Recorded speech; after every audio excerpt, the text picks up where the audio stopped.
পেঁপের ডালনা নিরামিষ, খুবই সুস্বাদু।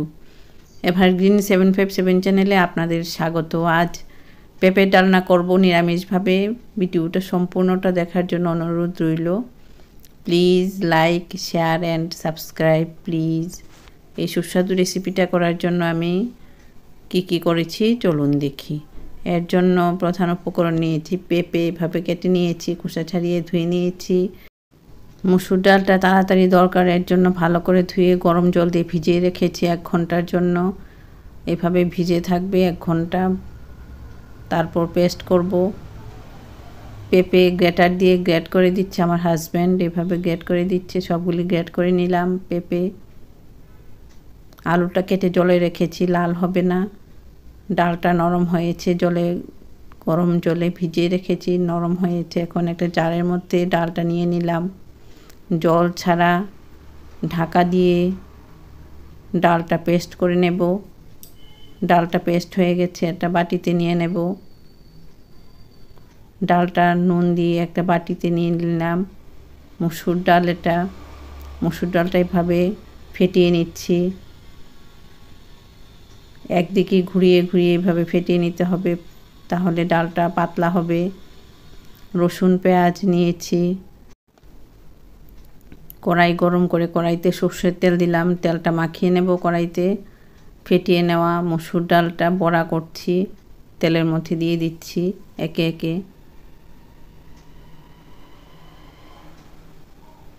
সবগুলি এভাবে দিয়ে দেব।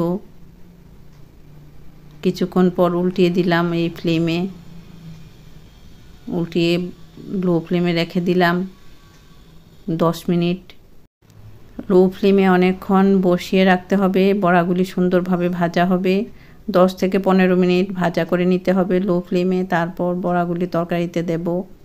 ডালের বড়াগুলি হয়ে গেছে। এখন কড়াইতে তেল দিলাম আবার অল্প পরিমাণে, তেলটা গরম হচ্ছে। জল ঝরিয়ে আলুগুলি গরম তেলে দিয়ে দিলাম। নুন দিলাম পরিমাণ বুঝে, হলুদ দিয়ে দিলাম পরিমাণ বুঝে। নুন হলুদ আলুর সাথে মিশিয়ে নিচ্ছি। আলুটা এখানে ভাজা হবে। ঢাকা দিয়ে দিলাম নরম হওয়ার জন্য। এই ফ্লেমে আলুগুলি ভাজা হবে।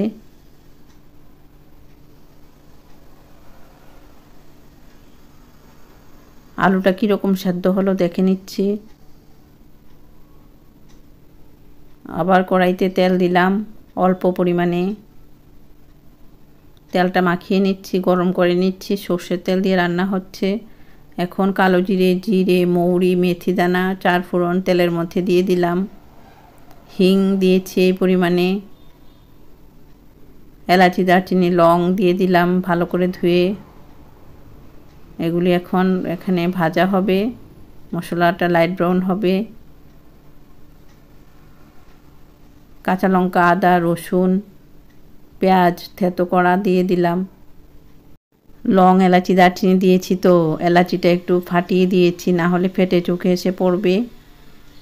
পেঁয়াজ ভাজা করে নিচ্ছি অন্যান্য মশলার সাথে। 4 ফোড়ন দিয়েছি, হিং দিয়েছি, এলাচি, দারচিনি, লং দিয়েছি এখানে। এগুলি সব ভাজা হচ্ছে পেঁয়াজের সাথে।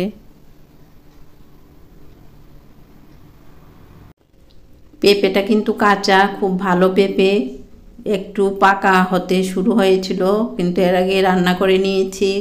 তেতো না, অনেক সময় পেঁপে তেতো থাকে। এভাবে মশলাটা ভাজা হচ্ছে।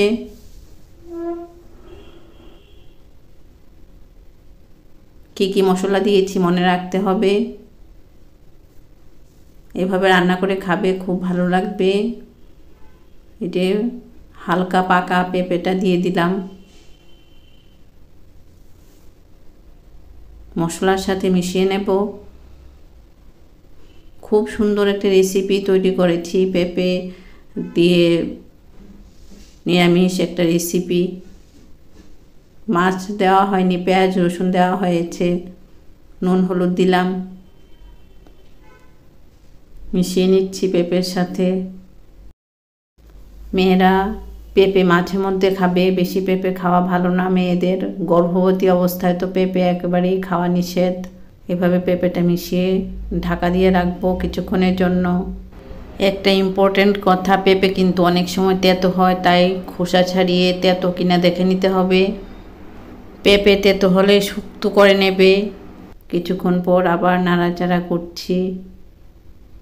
কাঁচা লঙ্কা কুচি দিয়ে দিলাম, যে যেরকম ঝাল পছন্দ করে ওই অনুযায়ী ঝালটা দেবে। রান্নাটা কিন্তু কাঁচা পেঁপে দিয়েই করতে হবে, যদি বা হালকা পেকে যায় কিছু অসুবিধা নেই, এটা দিয়েও রান্না করছি। এভাবে ছড়িয়ে দিয়ে কিছুক্ষণ রান্না করে আবার ঢাকা দিয়ে রাখলাম। আস্তে আস্তে পেঁপেটা হয়ে যাচ্ছে। এখন আলু ভাজা আর ডালের বড়া, মসুর ডালের বড়া দিয়ে দিলাম পেঁপের মধ্যে। খুব সুন্দর একটা রেসিপি শেয়ার করছি, এভাবে রান্না করে খাবে, আমার খুব ইচ্ছে। হিং খাওয়া ভালো, হিং খেলে হজম শক্তি বাড়ে। হিং দিয়ে রান্না করেছি, মনে রাখতে হবে কি কি মশলা দিয়েছি, তাতে রান্নাটা ভালো হবে। পেঁয়াজ রসুন আদা না দিয়ে ও রান্না করা যায়, নিরামিষ একেবারে ঠাকুরের ভোগে দেওয়া যায়। এভাবে ডালের বড়াগুলি নরম হবে এখানে থেকে। পেঁপের যে রস আছে, রসেই বড়াগুলি নরম হয়ে যাবে। এভাবে দিয়ে দিলাম ভেতরে, পেঁপেগুলির ভেতরে দিয়ে দিলাম ডালের বড়াগুলি।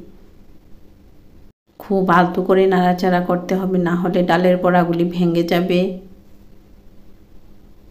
এভাবে ঢাকা দিয়ে রাখলাম ডালের বড়াগুলি নরম হওয়ার জন্য। আরও একটু নুন লাগবে মনে হলো, নুন দিলাম। হলুদও আরও একটু দিয়ে দিলাম,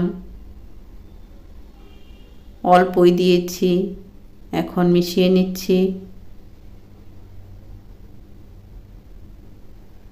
এভাবে গুছিয়ে নিলাম।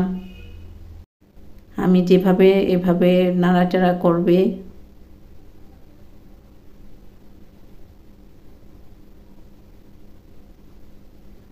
এভাবে গুছিয়ে নিলাম। আস্তে আস্তে বড়াগুলি নরম হবে আর দারুণ লাগবে ভাত দিয়ে বড়াগুলি খেতে। রুটি পরোটা ভাত সব কিছু দিয়েই ভালো লাগবে। এভাবে রান্না করে নেবে। খুব সুন্দর একটা রেসিপি শেয়ার করলাম। এভারগ্রিন 757 চ্যানেল সাবস্ক্রাইব করবে, বেল আইকনটা প্রেস করবে, তাহলে নতুন রান্নার নোটিফিকেশান সবার আগে আপনার মোবাইলে পৌঁছে যাবে। এই যে এরকম হয়েছে রান্নাটা। ভালো থাকো, সুস্থ থাকো, এভাবে রান্না করে খাওয়াও শ্বশুর শাশুড়িকে। ধন্যবাদ।